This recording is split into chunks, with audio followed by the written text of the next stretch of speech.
사도행전 10장 1절부터 7절까지 말씀만 같이 읽도록 하겠습니다. 10장 신약성경 204페이지 10장 1절부터 8절까지 읽겠습니다. 같이 읽겠습니다. 가이사라에 고넬료라 하는 사람이 있으니 이달리아 부대라 하는 군대의 백부장이라. 그가 경건하여 온 지방과 더불어 하나님을 경외하며 백성을 많이 구제하고 하나님께 항상 기도하더니 하루는 제9시쯤 되어 환상 중에 밝히 봄에 하나님의 사자가 들어와 이르되 고넬료야 하니 고넬료가 주목하여 보고 두려워 이르되 주여 무슨 일이니까? 천사가 이르되 내 기도와 구제가 하나님 앞에 상달되어 기억하신 바가 되었으니 네가 지금 사람을 요바로 보내어 베드로라 하는 시몬을 정하라.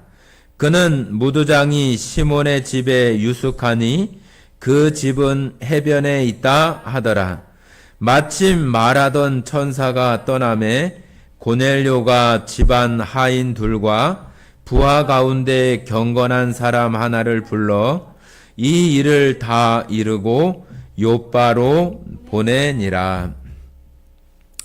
네, 사도행전 10장은 우선 좀 제가 간략하게 이렇게 정리를 드리면은 고넬료라고 하는 사람이 있는데 이 고넬료라고 하는 사람은 1절에 보면은 이달리아라고 하는데 이탈리아의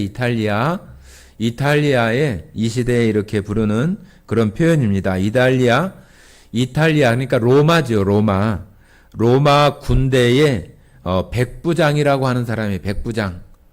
백부장을 100명을 관할하는 거기에 대장이다 그렇게 표현도 하는데 원래는 그거보다 훨씬 더 많은 거의 그 1000명 단위의 그 군대를 통솔하는 그의 어떤 대장격인 사람이 백부장이다 그렇게 말하기도 합니다. 그래서 어쨌든 그 이탈리아 로마 군대 군병들을 로마인들로 구성된 거예요. 로마인들로 구성된 그 군병들 가운데 우두머리 그런 대장이 고넬료라고 하는 사람인데 이 사람이 하나님에 대해서 듣고 또 그때 당시에 유대인들이 살아가는 그런 모습들을 보면서 하나님을 마음속에 생각하면서 기도도 하고 또 경건하게 살면서 주변에 있는 사람들을 구제하고 도와주는 그런 일들을 많이 했었던 그런 사람으로 이렇게 이야기합니다. 많은 군대를 다스리고 있었던 사람이니까 힘도 있었을 것이고 또 재산도 있었을 것이고 또 많은 군대와 사람들이 있으니까 어떤 일이 필요할 때 많은 사람들을 동원해서 도와줄 수도 있고 또 지위가 있으니까 어려움들을 해결해 줄 수도 있고 또 부유하니까 가난한 자들을 도와줄 수 있는 그런 여건들이 되었던 사람이에요. 그래서 이 사람에게 베드로가 가가지고 이 집안 사람들에게 예수님에 대해서 전도하는 그 내용들이 이렇게 나오고 또 그리고 나중에 그 뒷부분에 보면은 여러분 아시는 그 도르가라고 하는 도르가라고 하는 그 여자가 많은 사람들을 구제한 그런 일들에 대해서 이야기하는 그 내용들이 9장의 내용이네요. 그것은 그 10장 말미 부분에 보면은 그 이방인들이 예수님을 믿게 되는, 그러니까 어찌 보면은 9장까지는 유대인들, 이스라엘 사람들, 그들 안에서 예수님을 믿는 그러한 일들이 이렇게 나타나기 시작을 하는데 지금 여기 고넬료는 이탈리아 사람이라고 그랬잖아요. 그죠? 이방 사람, 로마 사람. 예수님을 믿는 그 이방 사람들이 이렇게 확대되는 그런 시작점이 바로 이 고넬료라고 하는 사람으로부터 시작이 되어져서 이방 사람들, 우리도 이방인들이잖아요. 유대인들이 아닌 이스라엘 사람들, 그 민족들이 아닌 사람들은 다 이방인들이에요. 이방인들. 그러니까 이방인들에게 예수님의 도가 전파되고 그 사람들이 안수를 통해서 세례를 받고 성령이 임하는 그런 일들이 있게 되는 것들을 여기 베드로와 고넬료라고 하는 사람을 통해서 이방인들 가운데 예수님이 전해지는 그러한 이야기들을 하고 있는 것입니다. 그래서 오늘 여기 10장 전체를 제가 이렇게 말씀을 드렸으니까 중요한 내용들을 한번 살펴보면서 같이 나눠보도록 하겠습니다. 베드로가 요빠에 있어요. 요빠는 이스라엘이 이쪽 지중해 해안 쪽에 있잖아요. 지중해 해안 쪽에서 거의 한 이스라엘 나라로 보면은 한 3분의 2 정도 되는 밑에쯤에 있어요. 밑에. 그 해안가에. 뭐 우리나라 정도로 얘기하면은 군산보다는 조금 더 밑에 있는 것처럼 그런 그 위치에 요빠가 있고, 가이사라는 중간보다 좀 위에 있는 거기가 그 가이사라예요. 그러니까 베드로는 요빠에 있고 이 고넬료는 가이사라라고 하는 그 똑같이 해안에 있는데 해안가에 있는 도시인데 요빠가 더 밑에 있고 가이사라는 한 중간보다 더 위에 있다. 그 위치에 있는데 하나님께서 이 베드로에게도 마찬가지고 또 고넬료에게도 마찬가지로 성령으로 인도된 그 하나님의 사자가 나타나서 서로 고넬료 쪽에서는 그 베드로한테 사람을 보내고 또 베드로에게 나타난 주의 사자는 누가 올 것인데 그가 오면은 그를 잘 맞이하고 그를 따라가라고 이렇게 성령이 어찌 보면은 연결시켜주는 그런 모습이에요. 그래서 우리가 이 전도를 한다고 하는 것은 우리가 가서 사람들을 만나고 이야기하기도 하지만은 성령의 그런 인도하심과 역사들 가운데에 있는 것이 이 복음이 전파되고 예수님의 그 도가 전파되는 모양은 사람의 능력이나 그런 것보다도 우선해서 성령의 역사가 있는 것을 우리가 여기 내용들을 통해서 살펴볼 수가 있겠습니다. 그런데 여기 베드로에게 주의 사자가 나타났을 때 어떤 일이 있냐 하면은, 자, 한번 10장을 한번 보시겠습니다.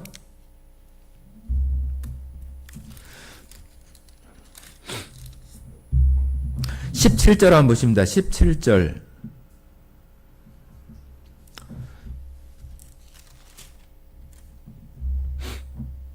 잠깐만요. 17절이 아니고 11절부터 보겠습니다. 11절부터 제가 읽어보겠습니다. 하늘이 열리며 한 그릇이 내려오는 것을 보니 큰 보자기 같고 내 귀를 메어 땅에 들이웠더라.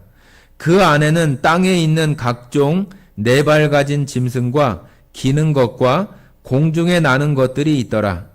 또 소리가 있으되 베드로야 일어나 잡아 먹으라 하거늘 베드로가 이르되 주여 그럴 수 없나이다.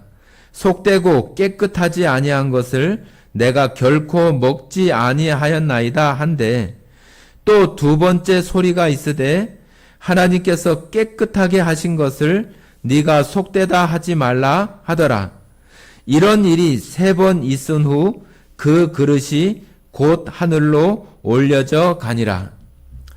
하나님께서 베드로에게 어떤 것을 보여주냐 하면은, 하늘에서 이렇게 보자기가 내려오는데 그 보자기 안에 이 땅에 있는 4발 가진 짐승이나 또 기는 거나 공중의 새나 그런 것들이 그 보자기 안에 이렇게 들려서 내 귀에 이렇게 매달려 가지고 이렇게 내려오는 것을 베드로가 이렇게 보니까 그런 것이 있는 거예요. 그러니까 그 사자가 그걸 잡아 먹으라고 그러는 거예요.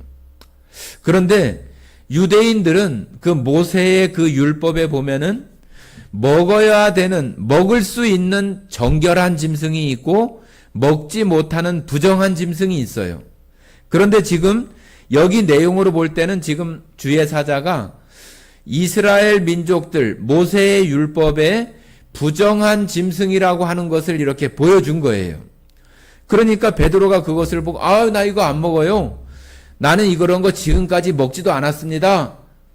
깨끗하지 않은 것은 내가 먹지도 않았어요. 그렇게 얘기를 하는 거예요. 그러니까 주의 사자가 하나님이 깨끗게 하신 것을 네가 부정하다 하느냐 하면서 그것에 대해서 이렇게 주의 사자가 말을 하고 또 올려가요.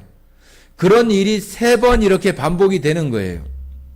그러면서 베드로가 그것이 자기가 지금까지 해왔던 율법에 있었던 그런 것이 이제는 하나님께서 모든 것을 다 깨끗하게 하셨다고 하는 것을 이야기하는 그 속에 유대인이나 이방인이나 그런 구별이 없이 다 똑같은 그런 모습을 정결한 거, 부정한 짐승을 구별했던 그 유대인들은 실제로 지금도 그런 사람이 있어요. 성경에서 먹지 말라고 하는 거는 안 먹고 먹으라고 하는 것만 먹는 사람들이 있어요. 물론 그런 것들이 꼭 나쁘다고 말할 수는 없겠지만은 그렇게 구약이나 율법에 매여서 생활하는 것은 예수님께서 이 땅에 오셔서 이루신 그 일을 아무것도 아닌 것으로 여기는 것이기 때문에 그 사람은 예수님의 그 은혜를 온전히 받아들이지 못하는 사람이라고도 말할 수 있어요. 그래서 한번 성경을 한번 찾아볼까요? 성경에 보시면은 그런 얘기들이 있습니다. 레위기 한번 보시겠습니다. 레위기 11장. 그 율법 가운데 그들이 정결하다, 깨끗하다, 먹을 수 있다, 먹을 수 없다. 그런 짐승들을 이렇게 정해놨어요.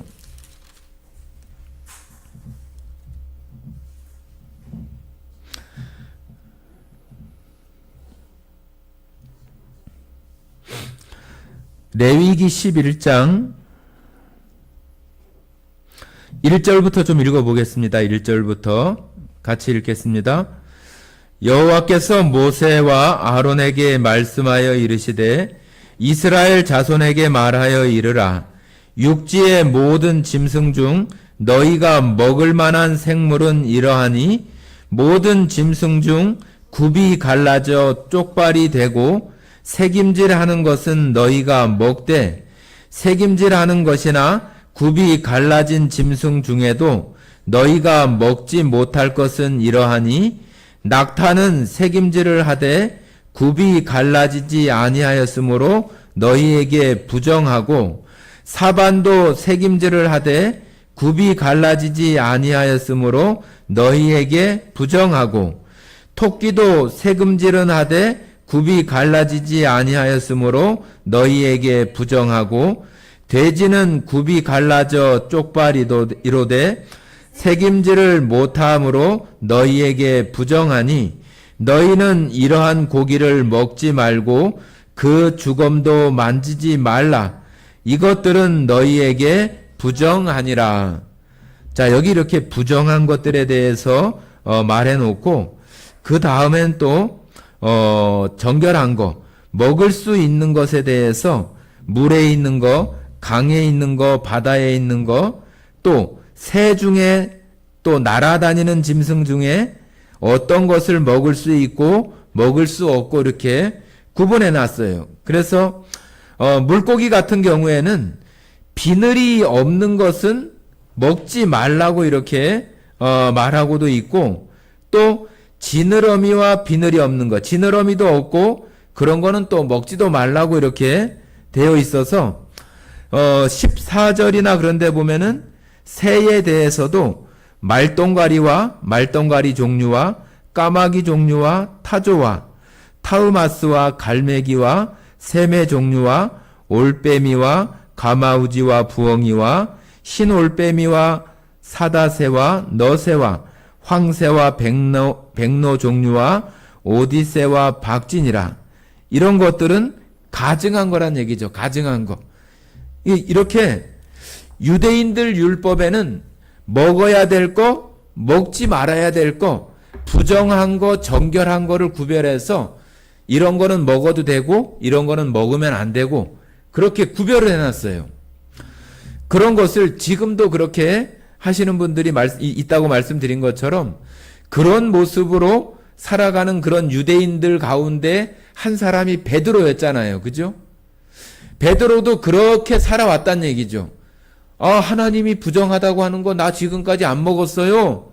그러니까 하나님께서 깨끗게 하신 것을 누가 부정하다고 하느냐고 이렇게 이야기하면서 이제는 그것이 부정한 것이나 정결한 것이나 그런 것이 다 똑같이 되어졌다고 하는 것을 얘기하면서 유대인과 이방인, 너희가 부정하다고 얘기하는 그 이방인들에게도 하나님의 사랑과 은혜, 예수님을 통한 그 복음이 그들에게도 똑같이 전해져야 된다고 하는 것을 그 부정한 거, 또 정결한 거, 유대인과 이방인이라고 하는 것을 통해서 이야기하는 거예요.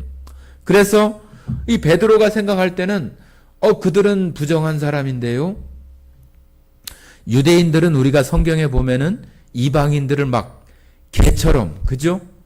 상대도 안 할, 상대도 못할, 하나님으로부터 택함받지 못한 사람들이라고 하는 그런 취급을 한 사람들이 이방인들이기 때문에 그들이 잘 상종하려고도 하지 않고 그랬던 사람들이 이방인들이에요.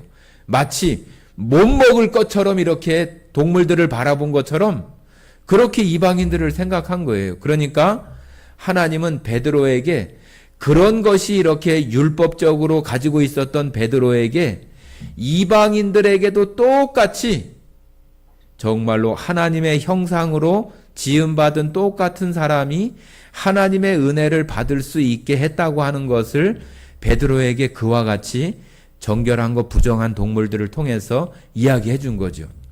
그러니까 베드로는 하나님의 말씀을 듣고 이제 그 가이사랴에서 내려오는 고넬료가 보낸 그 하인 두 사람하고 또 군대에서 자기 부하 중에 경건한 사람을 함께 보낸 그들을 이 베드로가 무두장이 집에 있었다고 9장 말미 부분에 나오잖아요. 그래서 무두장이 집에서 그 사람들을 영접하고 자기가 이제 그 사람들과 하룻밤을 지나서 그 고넬료의 집으로 이제 가는 거예요. 고넬료의 집에 가서 자기가 있었던 이야기를 고넬료는 자기에게 어떤 그 환상으로 성령이 보여주신 것을 얘기하고 베드로는 자기에게 있었던 이야기를 얘기해서 하나님께서 사자를 통해서 이렇게 보내서 우리가 이처럼 왔다고 하는 것을 이야기해서 베드로가 그 안에 사람들에게 예수님에 대한 도를 전파하기 시작을 하는 거예요. 그래서 이제 이방인들이었던 그 고넬료라고 하는 그 사람 집안에 많은 사람들이 예수님을 믿게 되는 그런 역사가 나타나는 것이 바로 10장의 모습이라고 말할 수 있겠습니다. 자, 여기 10장도 그렇고 우리가 지금까지 사도행전을 보면서 사도행전 안에 많은 그 이적들이 나타나잖아요. 베드로가 안진뱅이를 일으키기도 하고, 그죠? 또 9장에서는 베드로가 죽은 그 도르가가 죽었는데 그 죽은 도르가를 다시 이렇게 살려내고 그런 그 정말로 엄청난 능력이나 역사가 나타나는 모습들을 우리가 이 사도행전이 시작되면서 계속 이렇게 나타납니다. 이런 그 이적이나 어떤 표적 또 어떤 은사들 이런 일들이 나타나는 것이 정말로 그 유대인들 가운데 우리가 복음이 유대인들 안에서 먼저 일어나는 거잖아요. 그죠? 유대인들 안에서 구원자이신 예수님을 믿는 말하자면 기독교가 이렇게 일어나고 생성이 되는 거잖아요. 그러다 보니까 유대인들이 가지고 있는 그 근본적인 특성이 있어요. 유대인들이 가지고 있는 근본적인 특성은 뭐냐면은 하나님께서 어떤 기적이나 표적이나 이적을 보여주는 주는 것들을 많이 보아왔어요. 아브라함 때부터 시작해서 하나님께서 그의 천사들, 사자들을 보내서 하나님이 능력을 나타내시는 것들을 많이 이렇게 보여주고 하나님이 함께 하시는 선택한 민족이라고 하는 것을 많이 보여주고 그런 것들을 자기들 생활 속에 또 조상 대대로 그런 것들을 계속 전해 듣고 선지자들을 통해서 그런 일들을 많이 나타내는 것들을 늘 듣고 보면서 살아왔던 사람들이 유대인이에요. 그러다 보니까 이 유대인들 마음속에는 이런 표적이나 이적을 봐야지만 믿게 되는 그런 모습들이, 그런 마음들이 이 유대인들에게 있는 거예요. 저도 이 사도행전을 보면서 엊그제 장 목사님하고 이렇게 그 터미널에 가면서도 좀 그런 얘기를 드렸어요. 요즘 사도행전을 공부하는데 사도행전에 보면은 베드로가 성령이 충만하여서 정말로 안진뱅이를 일으키고 또 정말로 8년째 중풍으로 앓고 있었던 사람이 자기 상을 정리하고 이렇게 일어나서 가라고 했을 때 그렇게 가고 또 죽은 사람을 살게 하는 그런 능력들이 정말로 지금 이 시대에 만약에 저한테 그런 능력이 있다고 한다면은 정말 좋겠다고 그런 얘기를 장 목사님한테 이렇게 했어요. 그랬더니 장 목사님께서 그때 당시에는 유대인들에게 복음이 이제 시작되어지는 그런 시대였기 때문에 그런 일들이 많이 일어나고 또 교회가 이렇게 폭발적으로 역사되어져서 전 세계에 복음이 전해지기 위해서 그런 능력이나 이적이 필요했기 때문에 하나님께서 그런 역사들을 일으켰다고 이렇게 말씀을 하시더라고요. 물론 그 말씀 맞죠. 저도 그렇게 알고 있고 그렇게 믿고 있습니다. 그런데 요즘같이 정말로 우리가 세상을 살아가면서 이 시대 사람들도 다 그러잖아요. 어떤 것을 눈으로 실제로 봐야 믿으려고 하고 정말로 저희 교회 안에서 어떤 그 안진뱅이나 중풍병자가 있었는데 제가 기도를 한다든지 그렇게 했을 때 그가 낫는다든지 그런 것을 본다면은 여기 계시는 여러분들이 그것을 직접 목격을 하면은 아마 동네방네 다 알릴 거예요. 우리 교회 목사님이 있는데 그 중풍병자가 오랫동안 그렇게 중풍병자로 있었는데 우리 목사님이 이렇게 기도하고 그래서 그 사람이 나았어. 얘기하시겠잖아요. 그죠? 그래서 정말로 그런 어려운 가운데 있는 환자들이나 그런 사람들을 막 데리고 올 거 아니에요. 그럼 그 소문이 막 나가지고 사람들이 정말로 구름대처럼 밀려올 수도 있겠죠. 요즘처럼 복음 전하기가 힘들고 세상으로부터 어떤 기독교나 그러한 것들이 정말로 인정받지 못하는 그런 시대에 정말로 사람들이 그런 것들을 많이 추구해요. 어떤 은사나 이적, 표적이 나타나는 것으로 인해서 사람들을 모으고 또 그들에게 복음을 전하기도 하고 그들을 통해서 교회가 성장하기도 하고 그런 일들이 있죠. 그런데 성경은 우리들에게 바로 이 표적과 기사라고 하는 이 부분은 유대인들 가운데 그들이 하나님, 예수님을 받아들이고 믿게 할 때에 그들이 표적이나 이적을 보지 않고는 믿지 않기 때문에 그들에게 보여주는 그 뜻이 제일 먼저 있다고 이렇게 말을 하고 구약에도 보면은 선지자들이나 또 하나님께서 정말로 그 일을 하실지를 정말로 이렇게 보여달라고 표적을 구하는 모습들도 있잖아요. 그죠? 그래서 양털을 놓고 양털에만 물이 묻게 하고 바닥은 마르게 하고 바닥은 물에 젖게 하고 양털만 뽀송뽀송하게 마르게 하는 그런 이적을 보여달라고 하나님이 정말로 우리와 함께 하셔서 전쟁을 이기게 하실 수 있다면은 그런 표적을 좀 보여주세요 하는 그런 것들도 성경에 나타나잖아요. 그래서 표적을 구하거나 그런 것들이 나쁜 것은 아니지만은 그런 것만을 추구하거나 그런 것만을 쫓아가는 그런 것들은 굉장히 경계를 해야 될 그런 모습이라고 하는 것을 우리가 또 한번 생각해 볼 수 있다고 봅니다. 자, 한번 우리가 왜 그런지 한번 보겠습니다. 고린도전서 한번 봐보세요. 고린도전서 1장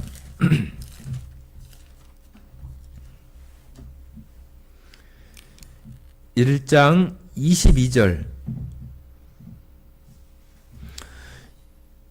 그때 당시에 그 유대인이나 헬라 사람들에 대한 표현을 이렇게 하고 있어요. 22절만 읽어보겠습니다. 유대인은 표적을 구하고 헬라인은 지혜를 찾으나. 유대인들은 이 표적을 보는 것, 어떤 그 신비한 능력이나 어떤 것이 나타나는 것들을 보는 것을 굉장히 좋아하고 그런 것을 봐야지만 믿는 그런 그 어떤 그 마음들이 있어요. 그래서 예수님도 이런 것을 얘기하는 장면이 있습니다. 요한복음 한번 봐보세요. 요한복음 4장.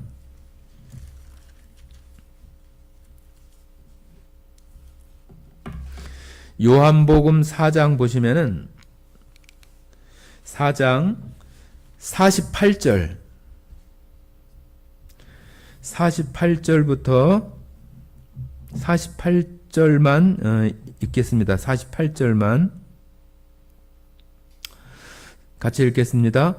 예수께서 이르시되 너희는 표적과 기사를 보지 못하면 도무지 믿지 아니하리라. 자, 너희는 표적과 기사를 보지 못하면 도무지 믿지 않는구나. 그것이 아니라 표적과 기사를 보지 못하면 도무지 믿지 아니하리라.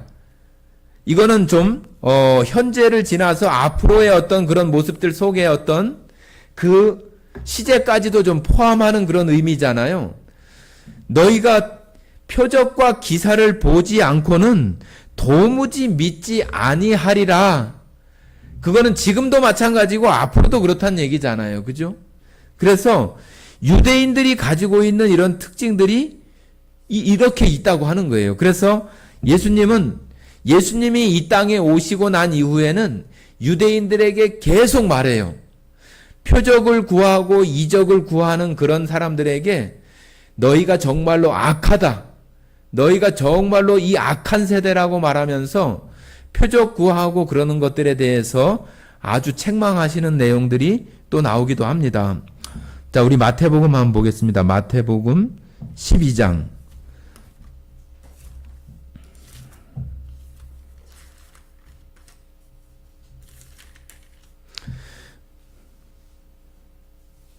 마태복음 12장 38절부터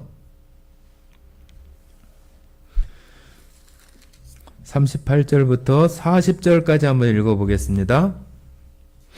38절부터 40절까지 마태복음 12장 신약성경 20페이지 마태복음 12장 38절부터 40절까지 읽겠습니다.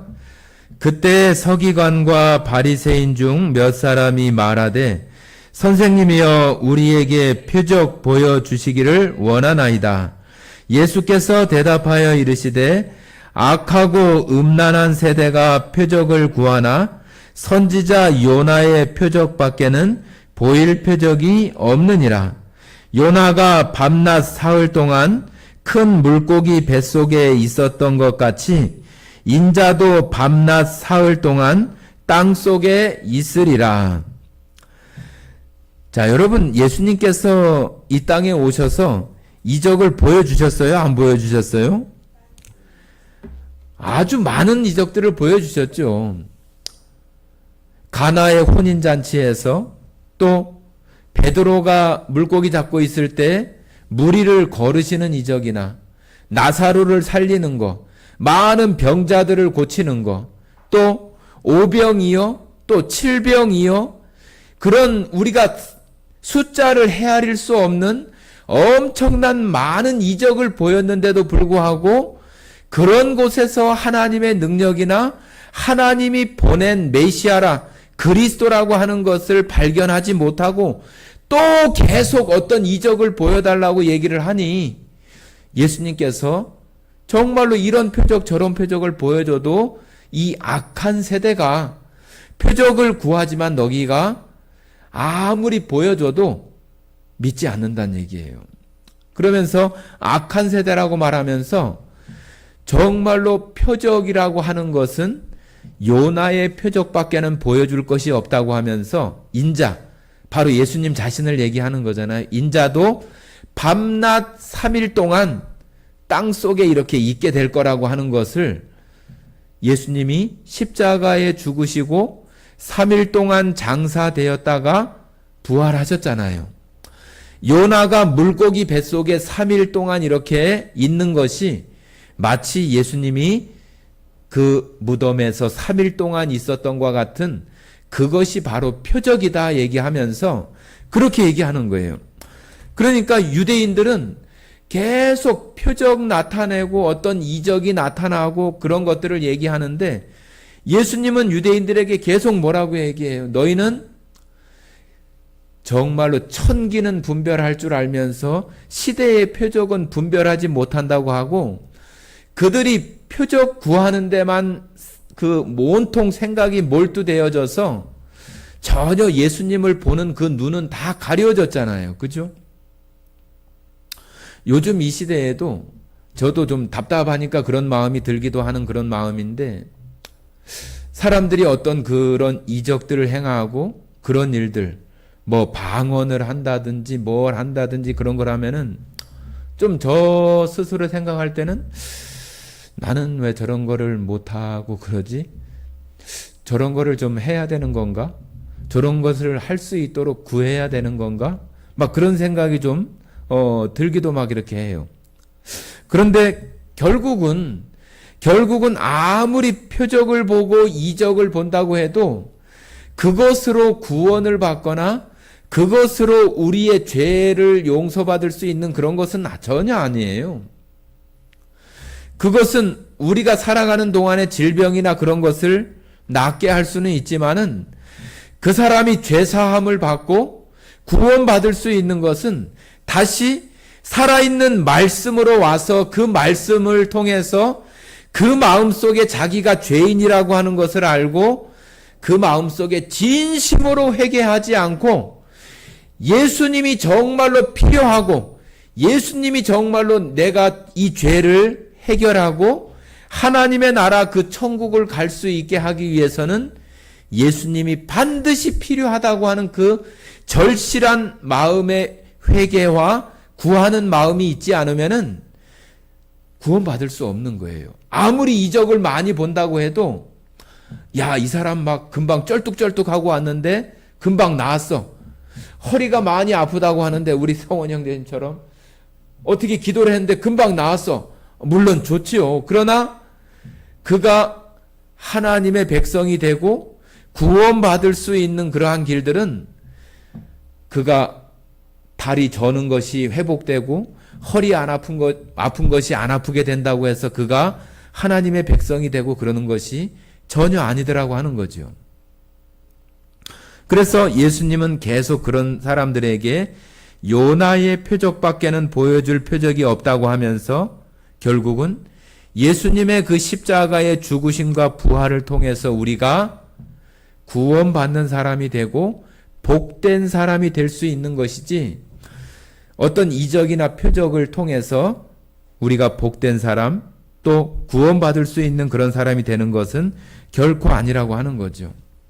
그래서 예수님도 계속 그런 이야기를 하잖아요. 이 눈으로 아무리 그런 표적이나 이적을 보고 경험한다고 해도 정말로 그 하나님을 볼 수 있는 그 영적인 눈이 열려져서 하나님이 예수님이 나에게 무엇을 해주셨는지를 볼 수 없는 그 눈을 가졌다고 한다면은 그 사람은 복된 사람이 아니라 정말로 너무 불쌍한 사람이에요.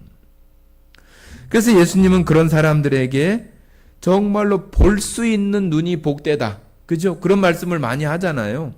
그리고 그 도마에게도 얘기하면서 예수님의 그 손의 못자국과 옆구리의 창자국에 손가락을 넣어봐야지만 내가 믿겠다고 얘기했었던 그 도마에게 이야기하면서 너는 나를 보고 또 만져보고 손가락을 넣어보고 너는 그렇게 믿느냐? 보지 않고 믿는 자가 복되다. 여러분, 우리가 예수님을 믿는다고 하는 것은 이 기적 같은 거예요. 기적 같은 거. 우리가 생각할 때 그냥 이 성경을 읽고 아무리 이 성경 내용을 이해하고 이것을 파악한다고 해도 예수님의 그 십자가와 예수님의 그 옆구리의 그 창자국의 그 상처가 나의 죄와 무슨 상관이 있는지를 알지 못하면은 아무것도 아니에요. 아무것도 아니에요. 예수님이 이 땅에 계셨던 역사적인 사실이다. 그런데 그거 뭐 어쩌라고? 너하고 무슨 관계가 있는데? 너하고 무슨 관계가 있는지를 알아야지. 예수님이 십자가에 죽으면 뭐 할 것이고, 예수님이 이 땅에 와가지고 많은 이적을 행하고 무리를 걸었는데 뭐 어쩌라고? 아무 것이 없어요. 그것이 나에게 나의 사건이 되고 내가 그것을 볼 수 있는 그 눈이 되어져야 복된 사람이 되고 그러는 거예요. 그러니까 우리가 예수님을 믿는다. 우리가 믿는다라고 하는 것은 그냥 내가 인식하고 알고 있는 것은 믿는 게 아니에요. 우리가 그런 것을 오해해서는 안 돼요. 우리가 교회에 오거나 기독교에서 믿음이라고 하는 얘기를 많이 하는데 믿어야 돼. 믿습니다. 믿어야 돼.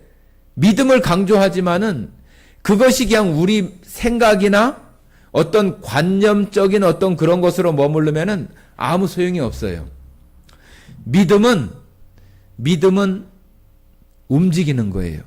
행동을 유발하고 어떤 행위 자체를 유발할 수 있게 하는 것이 믿음이지 우리의 생각 속에 머무는 것은 믿음이 아니에요. 그러니까 내가 예수님을 믿고 예수님이 나에게 말씀하시는 것을 내가 생각 속에 가지고 있는 것은 의미가 없어요. 믿는 게 아니에요. 그 말씀이 나에게 역사해서 이렇게 하라고 하시면은 그렇게 행동하고 어떤 움직이게 하는 그러한 데까지 우리 자신이 나아가게 하는 그런 힘이 있는 사람이 믿음이 있는 사람이에요. 그런 것이 없는 사람은 믿음이 없는 거예요. 없는 거. 그냥 알고 있는 거예요. 생각하고 있는 거예요. 그래 알고 있어. 뭐 기독교 역사? 알아. 예수님이 역사적으로 이 땅에 있었어. 그래 알아. 그것이 그럼 불교의 석가모니나 이슬람교의 마호메트나 있었던 사람이요. 그런데 어쩌라고요. 그죠? 마호메트가 무슨 상관이 있고 석가모니가 무슨 상관이 있고 예수님이 나에게 무슨 상관이 있는데 내가 왜 예수님을 믿고 내가 왜 구원받은 사람이 되고 내가 왜 예수님을 믿는다고 얘기를 하지? 그런 것이 우리들 마음속에 되어지는 사람이 정말로 믿는 사람이고 보는 귀가 있는 거고 들릴 수 있는 귀를 가진 사람이지 그러지 않고 그 사람은 예수님을 믿는 거라고 기독교에서 말하는 그 믿는 것은 그런 게 아니에요. 그 사람을 움직이게 하고 살아서 우리들 안에서 막 역사하게 해서 성경 말씀대로 살아가려고 하는 그런 그 마음들을 유발할 수 있게 하는 그런 생동력 있게 역사하는 사람이 믿음이 있는 사람이에요. 그러지 않은 사람들은 믿음이 없거나 적은 사람들이에요. 적은 사람들. 그러니까 생각을 해보세요. 우리가 예수님을 언제 봤어요? 윤석열 대통령도 있고 시장도 있고 도지사도 있고 그래요. 도지사가 어떤 일들을 실시한다고 공포하면은 여기 전라북도에 있는 모든 사람들은 다 거기에 따라서 다 생활해요. 국가의 대통령도 법령으로 선포가 되면은 저 외딴 오지에 사는 섬사람이든 강원도 골짜기에 사는 사람이든 다 똑같이 거기에 적용을 받아요. 그런데 우리가 하나님이 우리의 주인이고 하나님이 우리의 왕이시라고 이렇게 믿는다고 하면서 성경 말씀은 하나도 나를 움직이는 어떤 그 힘을 내 안에서 발휘하지 못하는데 어떻게 믿는다고 얘기할 수 있어요? 그건 믿는 게 아니에요. 그래서 우리가 가만히 생각을 해보면 내가 하나님 말씀의 영향을 받으면서 내가 내 삶을 살아간다고 하는 것이 정말로 기적 같은 일 아니에요? 다른 사람들이 볼 때는 미쳤다고 얘기할지 모르지만은 믿고 살아가는 나에게는 하나님의 능력이고 십자가의 능력인 거예요. 우리가 읽었던 고린도 전서에도 얘기하잖아요. 그죠? 우리가 믿는다고 하는 것, 이 복음을 믿는다고 하는 것은 하나님의 능력이 나한테 역사되어져서 내가 그와 같은 것을 따라서 살려고 하는 그런 생활이나 활동을 해나가는 생활을 하잖아요. 그것을 전혀 모르는 사람들이 볼 때는 저 사람 이상한 사람이고 저 사람 정말로 쓸데없는 짓 한다고 그렇게 할 거 아니에요. 그죠? 그러나 그것은 믿는 사람에게는 자기가 그렇게 하지 않고는 견딜 수 없고 그렇게 하지 않고는 마음이 너무 아프고 견딜 수 없는 그런 것들이 나와서 그렇게 있을 수 없는 거예요. 그런 사람이 믿는다고 하는 거예요. 그러니까 정말로 믿는다, 예수님을 믿는다고 하는 것이 그냥 우리가 쉽게 이렇게 입으로 얘기할 수 있는 그런 것이 깊이 생각해 보면 결코 아니에요. 정말로 기적과 같은 일이에요. 사람들이 볼 때는 이 성경책, 뭐 다른 책이나 별반 없이 인쇄소에서 이렇게 만들어서 낸 이 책을 갖다가 어떤 사람이 이 책을 그대로 믿고 이 책을 따라서 산다고 하니 여러분들도 마치 어떤 사람이 다른 어떤 그 책에 나온 대로 야, 이 책 좋다고 하면서 그 책에 나온 대로 막 살아간다고 하면은 야, 저 사람 뭐 좀 어떻게 됐네 막 그럴 거 아니에요. 그죠? 그런데 그 사람은 거기에 나오는 것을 사실로 믿기 때문에 사람들이 미쳤다고 하고 정신 이상이라고 하는데도 불구하고 그렇게 살아요. 그게 믿는 거잖아요. 그게 믿는 거. 미쳤기 때문이 아니라 그게 믿는 거예요. 바울도 그러잖아요. 너희들이 나를 미쳤다고 하는데 내가 온전하다고 이렇게 얘기를 하잖아요. 내가 미쳤어도 온전하게 미쳤고. 그죠? 우리가 정말로 예수님을 믿는다고 하는 것이 정말로 어떤 것인가 하는 것을 우리 스스로 생각을 해보면은 저 자신한테 생각해봐도 마찬가지예요. 정말로 기적 같은 생각이 들어요. 내가 어떻게 예수님을 믿고 성경이 말하는 그것을 따라서 내가 살려고 하지? 야, 이거 신기하네. 그런 생각이 그냥 스스로 들어요, 스스로. 그래서 여기 유대인들이 가지고 있는 이런 생각, 저도 마음이 답답하고 그런 마음이 드니까 이런 이적이나 어떤 그런 것들을 구해야 하나? 지난번에 제가 말씀드렸잖아요. 이발소에 갔더니 목사님은 뭐 무슨 능력이나 그런 게 있어요? 물어보더라고요. 없어요. 없어요. 다만 하나님의 말씀을 다른 사람이 정말로 잘 믿을 수 있도록 이 세상에 나타나는 여러 가지 것들을 통해서 예수님을 전할 수 있는 그런 어떤 은사, 그런 것은 받은 것 같다고 이렇게 얘기했다고 그랬어요. 그런데 사람들이 볼 때는 그건 좀 어떤 나타나는 어떤 그 행위적인 것은 아니잖아요. 그러다 보니까 저 마음에도 좀 그런 뭐 좀 방언도 좀 하고 어떤 은사도 있고 뭐 그런 것도 좀 하나님께 구해야 되나? 뭐 그런 생각이 좀 얼른 이렇게 지나갔었어요. 그러면서 말씀을 보면서 그것이 아니라 여전히 말씀으로 돌아와야 되고 또 말씀 속에서 해답이 있고 말씀 속에서 답을 찾지 못하면은 우리의 믿음은 아무것도 아니다고 하는 것을 다시 이렇게 생각하게 됐습니다. 예, 사도행전 다시 오시겠습니다. 그 유대인들의 그 표적 얘기 하다 보니까 많이 지나왔는데요. 그래서 이 표적이나 이적에 대한 이야기가 이렇게 많이 나오는 이유는 초대 교회 때에 유대인들을 통해서 예수님을 믿게 하는 그런 일들이 유대인들의 어떤 특징, 그런 것들과 같이 되어져서 예수님의 그 복음이 힘있게 전파되는 그런 초기의 모습 속에서 이런 역사가 필요했기 때문에 하나님께서 이렇게 하신 것이라고 하는 것을 우리가 생각할 수 있겠습니다. 그래서 이제 이 고넬료가 베드로에게 모든 그 복음의 말씀을 이렇게 잘 듣게 되는 거죠. 자, 쭉 넘어가서 이제 고넬료 집에서 말씀을 나누고 그런 이야기를 좀 하겠습니다. 34절 보겠습니다. 34절. 사도행전 10장 34절. 그 중간에는 백부장이 봤었던 하나님의 천사, 또 베드로에게 나타났던 하나님의 천사, 그 사람들이 둘이 만나서 이제 그 자기에게 있었던 일들을 이야기하는 내용들입니다. 34절부터 제가 읽어보겠습니다. 베드로가 입을 열어 말하되 내가 참으로 하나님은 사람의 외모를 보지 아니하시고 각 나라 중 하나님을 경외하며 의를 행하는 사람은 다 받으시는 줄 깨달았도다.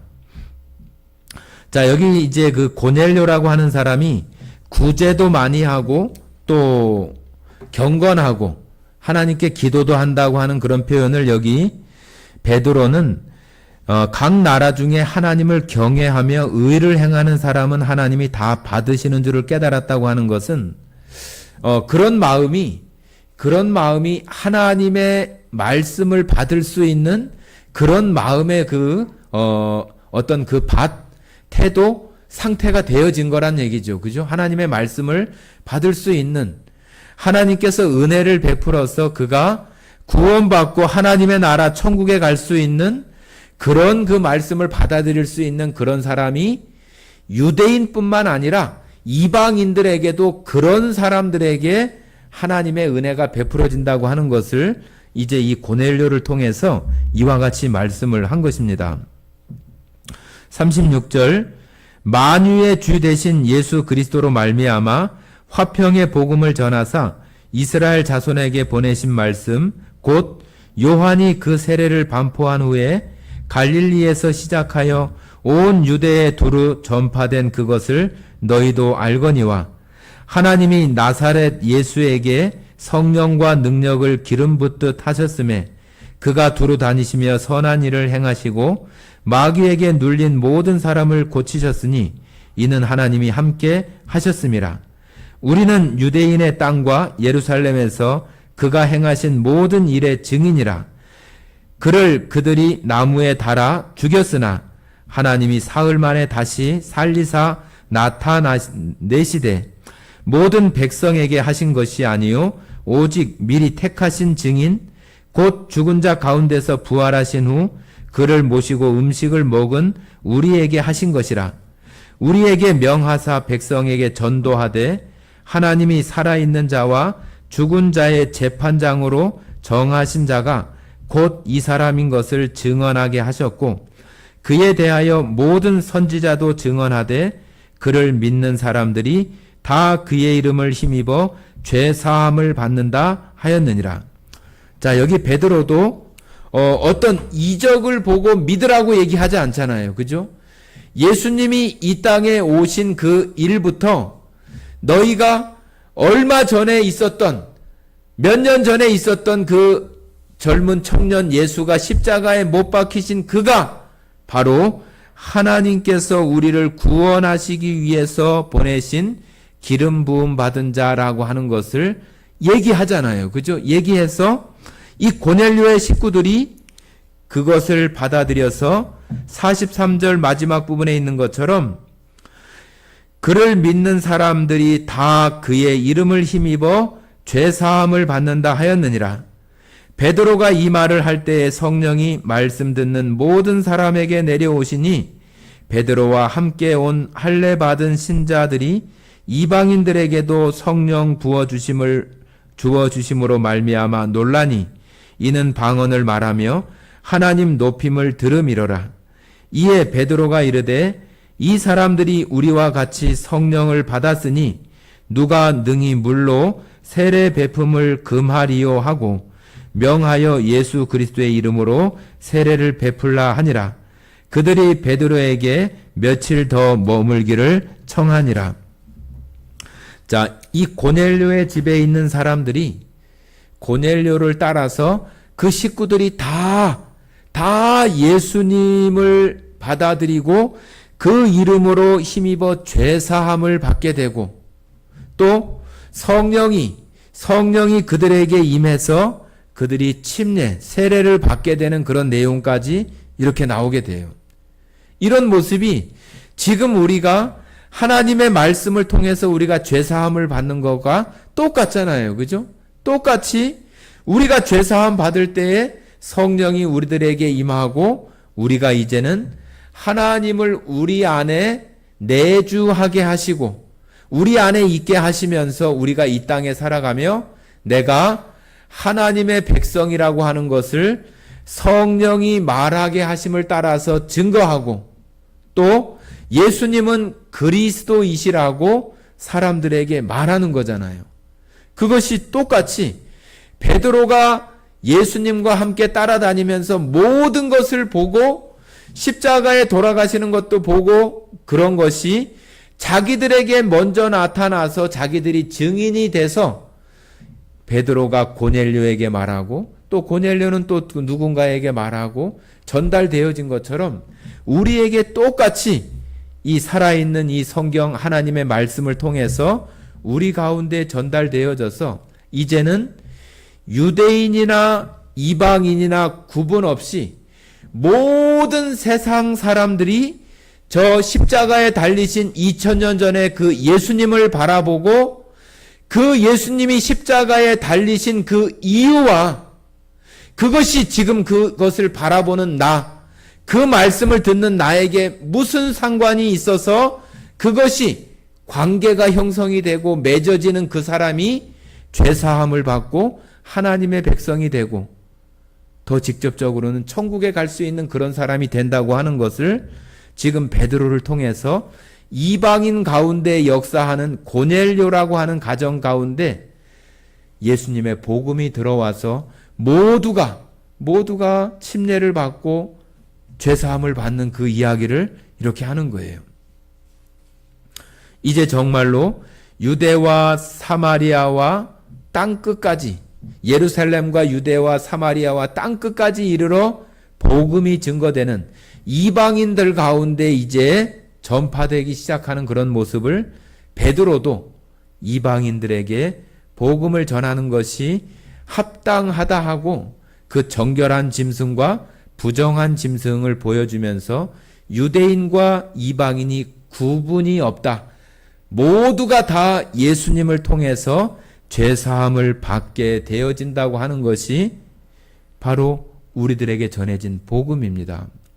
여러분, 예수님을 믿는다고 하는 것이 얼마나 이 세상 사람들 가운데 내가 지금 믿고 있는 것이 얼마나 큰 특권이고 내가 언제든지 그것만 생각하면은 나에게 다시 기쁨이 회복이 되어지고 즐거운 마음이 생기고 또 나를 정말로 좀 이렇게 감동되고 흥분되게 하는 그런 마음들이 생겨나게 하는 것은 내가 그 사실을 믿기 때문이라고 하는 거예요.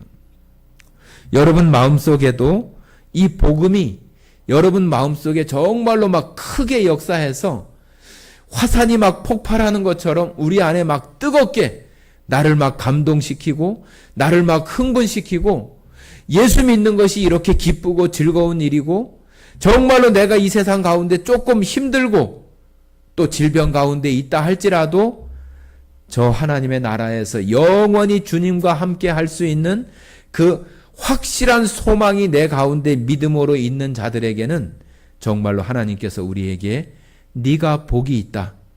네가 들을 귀가 있고 볼 수 있는 눈이 있는 네가 복이 있다고 우리들에게 말씀하시는 거 아니겠습니까? 여러분들 안에 정말로 그 약속의 말씀이 확실하게 믿음으로 되어 있는지를 보시고 그 믿음이 내 안에서 역사되어져서 나를 움직이게 하고 나를 능력 있게 하나님을 쫓아서 살아가게 하는 그런 믿음이 되어지고 있는지를 생각해 보고 정말로 확인하는 귀한 시간이